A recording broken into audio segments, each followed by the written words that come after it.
But don't scare Negroes today with no badge or no white skin or no white sheet or no white anything else. The police the same way.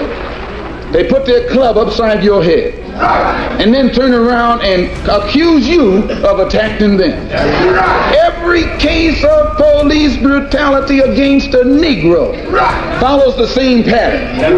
They attack you, bust you all upside your mouth, and then take you to court and charge you with assault. What kind of democracy is that? What kind of freedom is that? What kind of social or political system is it when a black man has no voice in court, has nothing on his side other than what the white man chooses to give him?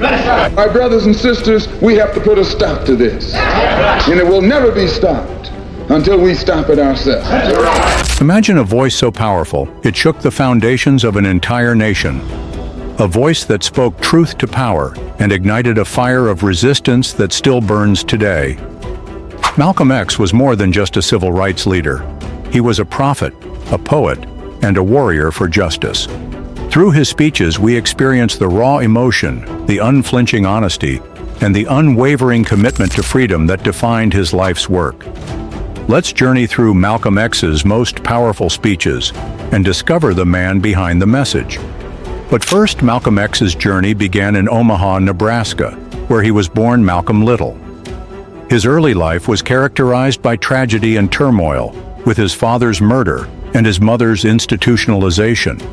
But it was in prison that Malcolm discovered his true purpose.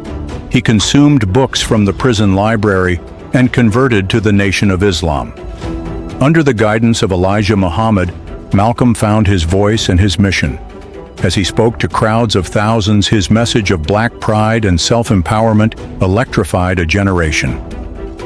Let's listen to an excerpt from his iconic Message to the Grassroots speech, delivered in 1963. Agree that America has a very serious problem.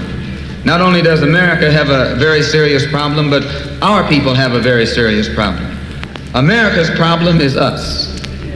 We're her problem. The only reason she has a problem is she doesn't want us here.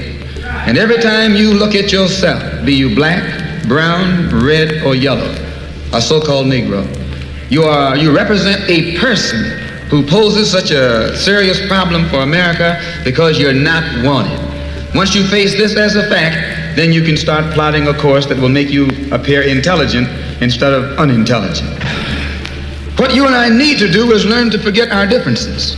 When we come together, we don't come together as Baptists or Methodists. You don't catch hell because you're a Baptist, and you don't catch hell because you're a Methodist. You don't catch hell because you're a Methodist or a Baptist. You don't catch hell because you're a Democrat or a Republican. You don't catch hell because you're a Mason or an Elk. And you sure don't catch hell because you're an American, because if you was an American, you wouldn't catch no hell. You catch hell because you're a black man.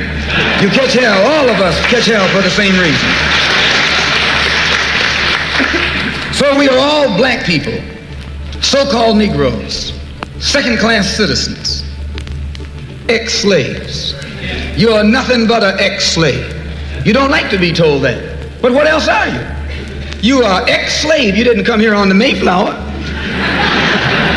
You came here in a slave ship, in chains, like a horse or a cow or a chicken. And you were brought here by the people who came here on the Mayflower. You were brought here by the so-called pilgrims or founding fathers. They were the ones who brought you here. We have a common enemy. We have this in common. We have a common oppressor, a common exploiter, and a common discriminator. So once we all realize that we have this common enemy, then we unite on the basis of what we have in common. And what we have foremost in common is that enemy, the white man. He's an enemy to all of us. I know some of you all think that some of them aren't enemies. Time will tell. In Bandung, back in I think 1954, was the first unity meeting in centuries of black people. And once you study what happened at the Bandung Conference and the results of the Bandung Conference, it actually serves as a model for the same procedure you and I can use to get our problem solved. At Bandung, all the nations came together They were dark nations from Africa and Asia. Some of them were Buddhists. Some of them were Muslim. Some of them were Christian. Some of them were Confucianists. Some were atheists. Despite their religious differences, they came together. Some were communists. Some were socialists. Some were capitalists. Despite their economic and political differences, they came together. All of them were black, brown, red, or yellow. The number one thing that was not allowed to attend the Bandung Conference was the white man. He couldn't come. Once they excluded the white man, they found that they could get together. Once they kept him out, everybody else fell right in and fell in line. This is the thing that you and I have to understand. And these people who came together didn't have nuclear weapons. They didn't have jet planes. They didn't have all of the heavy armaments that the white man has, but they had unity. They were able to submerge their little petty differences and agree on one thing, that though one African came from Kenya and was being colonized by the Englishmen, and another African came from the Congo and was being colonized by the Belgian, and another African came from Guinea and was being colonized by the French, and another came from Angola and was being colonized by the Portuguese. When they came to the Bandung Conference, they looked at the Portuguese and at the Frenchmen and at the Englishmen and at the other Dutchmen and learned or realized that the one thing that all of them had in common, they were all from Europe. They were all Europeans, blonde, blue-eyed, and white-skinned. They began to recognize who their enemy was. The same man that was colonizing our people in Kenya was colonizing our people in the Congo. The same one in the Congo was colonizing our people in South Africa and in southern Rhodesia and in Burma and in India and in Afghanistan and in Pakistan. They realized all over the world where a dark man was being oppressed, he was being oppressed by the white man.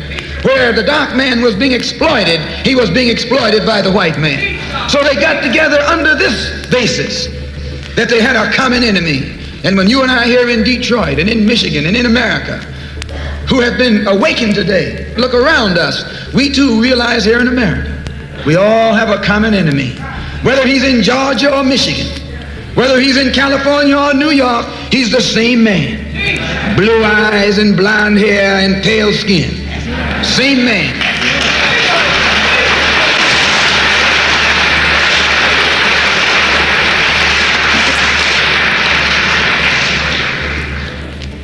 So what we have to do is what they did. They agreed to stop quarreling among themselves. Any little spat that they had, they'd settle it among themselves. Go into a huddle. Don't let the enemy know that you got a disagreement. Instead of us airing our differences in public, we have to realize we're all the same family. And when you have a family squabble, you don't get out on the sidewalk. If you do, everybody calls you uncouth, unrefined, uncivilized, savage. If you don't make it at home, you settle it at home. You get in the closet, argue it out behind closed doors. And then when you come out on the street, you pose a common front, a united front. And this is what we need to do in the community and in the city and in the state. We need to stop airing our differences in front of the white man. Put the white man out of our meeting, number one, and then sit down and talk shop with each other. That's all you gotta do.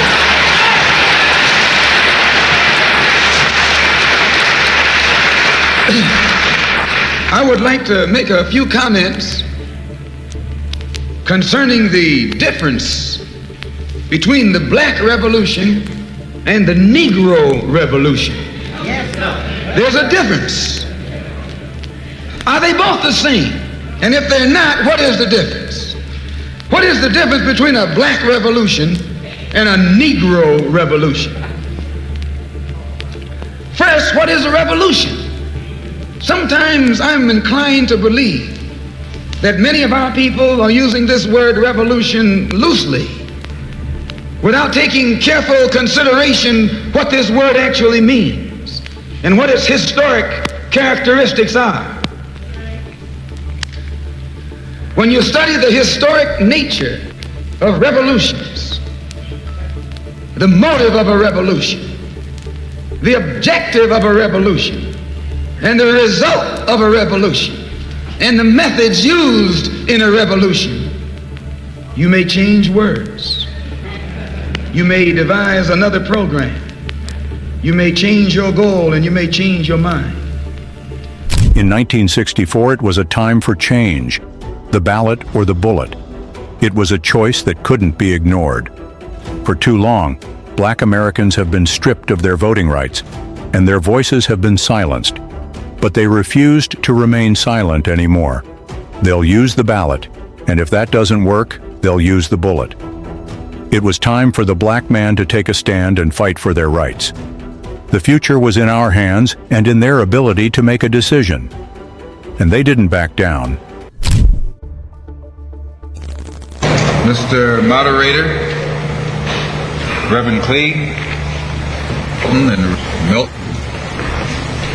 brothers and sisters, and friends, and I see some enemies.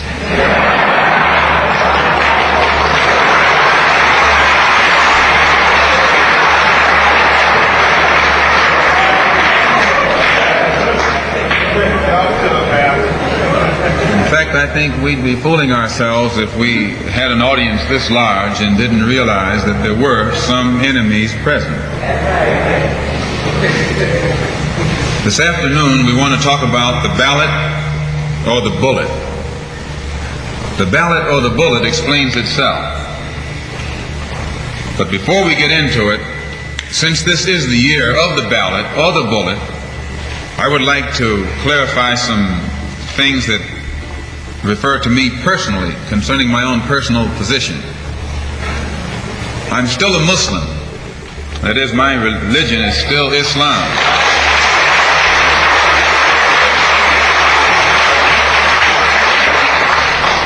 My religion is still Islam. I still credit Mr. Muhammad for what I know and what I am. He's the one who opened my eyes.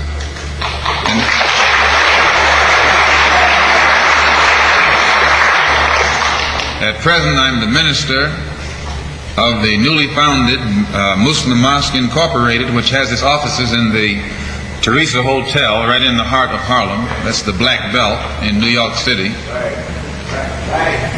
And when we realize that Adam Clayton Powell is a Christian minister, he has the Abyssinia Baptist Church, but at the same time he's more famous for his political struggling.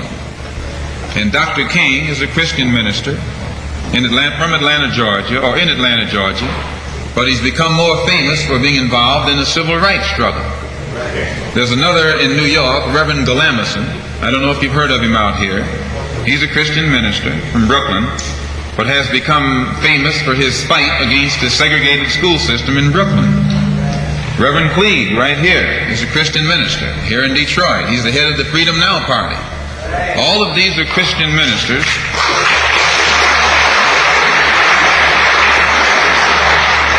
All of these are Christian ministers, but they don't come to us as Christian ministers. They come to us as fighters in some other category. I'm a Muslim minister. The same as they are Christian ministers, I'm a Muslim minister. And I don't believe in fighting today in any one front, but on all fronts.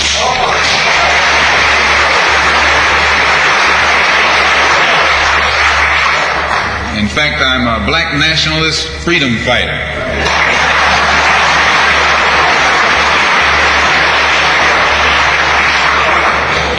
Islam is my religion, but I believe my religion is my personal business.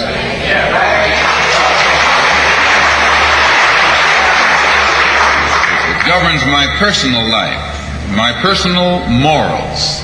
And my religious philosophy is personal between me and the God in whom I believe. Just as the religious philosophy of these others is between them and the God in whom they believe. And this is best this way. Were we to come out here discussing religion, we'd have too many differences from the outstart, and we could never get together. So today, though Islam is my religious philosophy, my political, economic, and social philosophy is black nationalism. You and I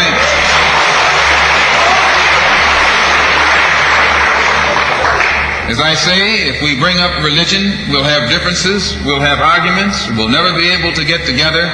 But if we keep our religion at home, keep our religion in the closet, keep our religion between ourselves and our God, but when we come out here, we have a fight that's common to all of us against the enemy who is common to all of us.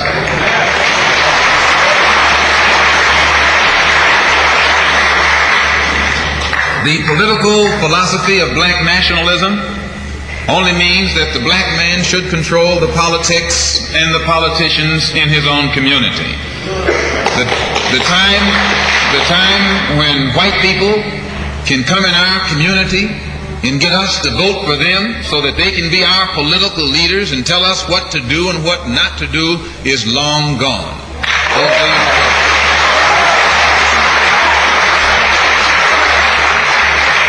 By the same token, the time when that same white man, knowing that your eyes are too far open, can send another Negro into the community, get you and me to support him so he can use him to lead us astray, those days are long gone.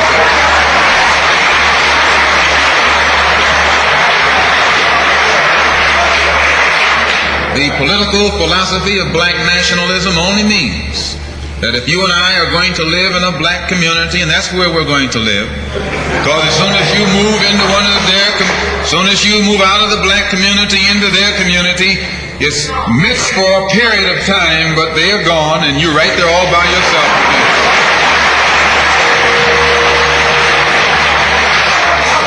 We must understand the politics of our community, and we must know what politics is supposed to produce. We must know what part politics play in our lives. And until we become politically mature, we will always be misled, led astray, or deceived or maneuvered into supporting someone politically who doesn't have the good of our community at heart. So the political philosophy of black nationalism only means that we will have to carry on a political program of re-education, to open our people's eyes, make us become more politically conscious, politically mature. And then we will, whenever we get ready to cast our ballot, that ballot will be cast for a man of the community who has the good of the community at heart.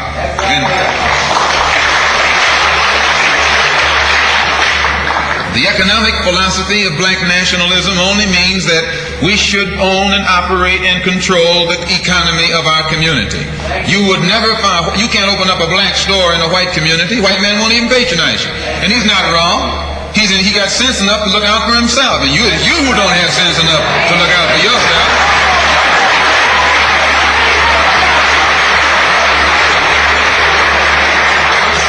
The white man is too intelligent to let someone else come and gain control of the economy of his community. But you will let anybody come in and control the economy of your community. Control the housing, control the education, control the jobs, control the businesses under the pretext that you want to integrate. No, you're out of your mind.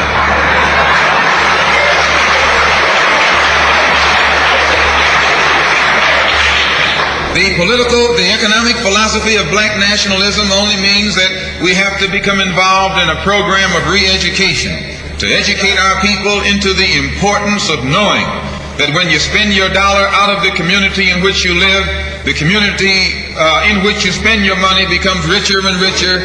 The community out of which you take your money becomes poorer and poorer. And because these Negroes who have been misled, misguided, are breaking their necks to take their money and spend it with the man. The man is becoming richer and richer, and you're becoming poorer and poorer. And then what happens? The community in which you live becomes a slum. It becomes a ghetto. The conditions become run down. And then you have the audacity to complain about poor housing in a run-down community. Why, you run it down yourself when you take your dollar out.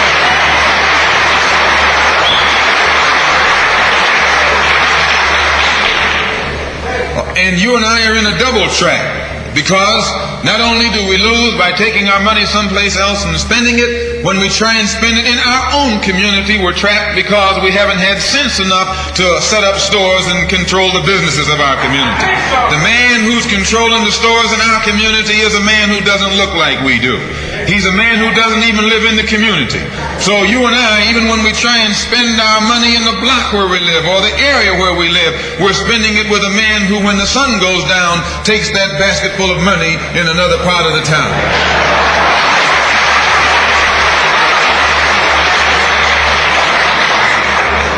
So we're trapped, double trapped, triple trapped. Anywhere we go, we find that we're trapped. And every kind of solution that someone comes up with is just another trap. But the political and economic philosophy of black nationalism, the economic philosophy of black nationalism shows our people the importance of setting up these little stores and developing them and expanding them into larger operations. Woolworth didn't start out big like they are today. They started out with a dime store and expanded and expanded and expanded until today they're all over the country and all over the world, and they're getting some of everybody's money. Now this, what you and I in General Motors, the same way, didn't start out like it is. It started out just a little rat race type operation, and it expanded and expanded until today it's where it is right now. And you and I have to make a start, and the best place to start is right in the community where we live. Malcolm X's vision went far beyond America's borders. He knew that the struggle for human rights was a global one. In 1964, he addressed the United Nations, linking the fight for civil rights to the international struggle for human dignity. He stood in solidarity with oppressed peoples everywhere, from Africa to Asia and Latin America. Malcolm's message resonated with freedom fighters worldwide, inspiring a new era of international cooperation and solidarity. Let's listen to an excerpt from his UN address, a powerful call to action that still echoes today.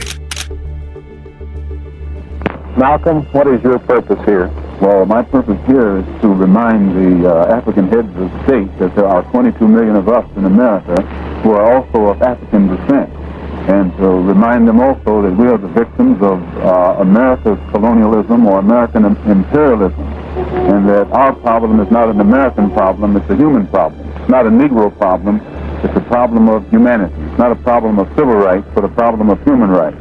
And what do you hope for from this conference? Well, we hope to bring pressure upon them, or rather we hope to impress upon them the importance of their bringing pressure and world opinion upon the United States to take some meaningful effort to solve our problem in America. We want them to help us get our problem before the United Nations and charge America with violating our human rights in the same way that South Africa is charged with violating the human rights of our people in that area.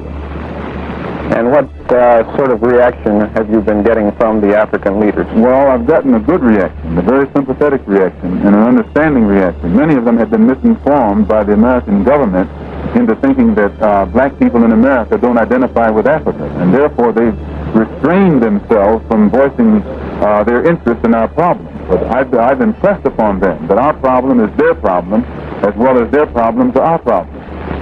Malcolm X knew that true freedom required economic empowerment. He advocated for self-determination, urging African Americans to take control of their own destiny. "We must learn to live together as brothers," he said, "or perish together as fools." Malcolm envisioned a future where black-owned businesses thrived and communities were self-sufficient. He encouraged entrepreneurship, skill building, and collective economic action. Here's an excerpt from his speech on economic empowerment, a powerful call to action that remains relevant today. The Honorable Elijah Muhammad teaches us that our own mind has to be changed. We have to change our mind about ourselves. In what way? Well, so he teaches us the importance of moral reformation, a knowledge of self.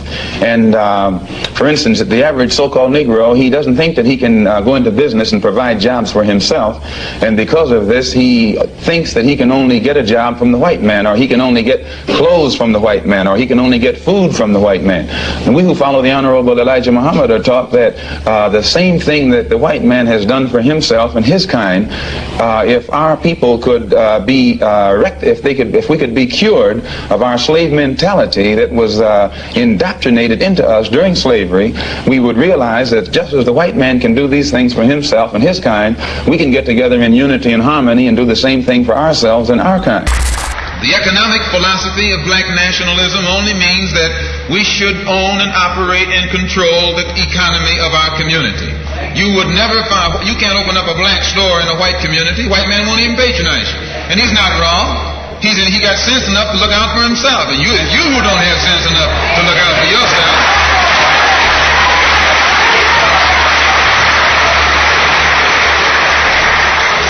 The white man is too intelligent to let someone else come and gain control of the economy of his community. But you will let anybody come in and control the economy of your community.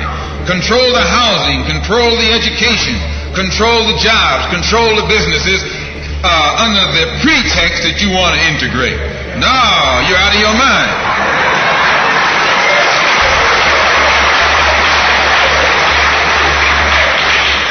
The economic philosophy of black nationalism only means that we have to become involved in a program of re-education to educate our people into the importance of knowing that when you spend your dollar out of the community in which you live, the community in which you spend your money becomes richer and richer. The community out of which you take your money becomes poorer and poorer. And because these Negroes who have been misled and misguided are breaking their necks to take their money and spend it with the man. The man is becoming richer and richer, and you're becoming poorer and poorer. And then what happens? The community in which you live becomes a slum. It becomes a ghetto. The conditions become run down. And then you have the audacity to complain about poor housing in a rundown community. Why, you run it down yourself when you take your dollar out.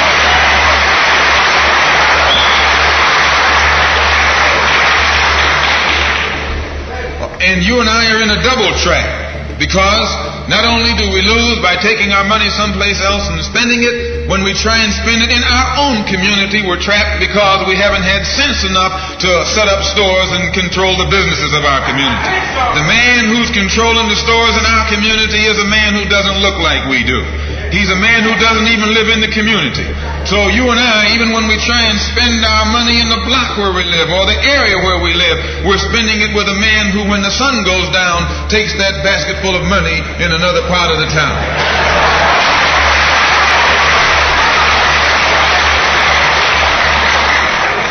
So we're trapped, double trapped, triple trapped. Anywhere we go, we find that we're trapped. And every kind of solution that someone comes up with is just another trap.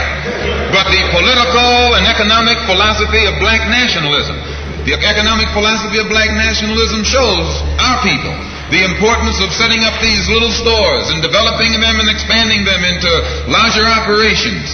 Woolworth didn't start out big like they are today. They started out with a dime store and expanded and expanded and expanded until today they're all over the country and all over the world, and they're getting some of everybody's money. Now this, what you and I in General Motors, the same way, didn't start out like it is. It started out just a little rat race type operation, and it expanded and expanded until today it's where it is right now.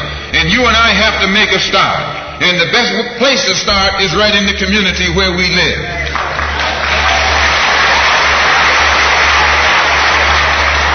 So our people not only have to be re-educated to the importance of supporting black business, but the black man himself has to be made aware of the importance of going into business. And once you and I go into business, we own and operate at least the businesses in our community. What we will be doing is developing a situation wherein we will actually be able to create employment for the people in the community. And once you can create some employment in the community where you live, it will eliminate the necessity of you and me having to act ignorantly and disgracefully, boycotting and picketing someplace else, trying to beg him for a job. we have to become involved in a program of re-education to educate our people into the importance of knowing that when you spend your dollar out of the community in which you live, the community in which you spend your money becomes richer and richer. The community out of which you take your money becomes poorer and poorer. And because these Negroes who have been misled, misguided, are breaking their necks to take their money and spend it with the man is becoming richer and richer, and you're becoming poorer and poorer. And then what happens? The community in which you live becomes a slum. It becomes a ghetto. The conditions become run down. And then you have the audacity to complain about poor housing in a rundown community. Why, you run it down yourself when you take your dollar. Malcolm X's legacy extends far beyond his own time. He inspired generations of activists, from the Black Panthers to Black Lives Matter. His message of self-love, self-defense, and self-empowerment continues to resonate. Today, leaders like Angela Davis and Ta-Nehisi Coates cite Malcolm X as a major influence. His impact is not limited to America. He's a hero to freedom fighters worldwide. As we reflect on Malcolm X's life and speeches, we're reminded that his work is far from over. The struggle for justice, equality, and human rights continues. In Malcolm X's own words, "The future belongs to those who prepare for it today." Malcolm's most powerful speeches leave us with a profound sense of responsibility. We must continue to learn from Malcolm X's legacy, to be inspired by his courage, and to carry forward his work, continuing his legacy to continuous fulfillment. The struggle for a more just and equitable world is ongoing. Let us honor Malcolm X's memory by continuing to fight for the freedom, justice, and human dignity that he so passionately advocated for. Subscribe and share this video to join the movement.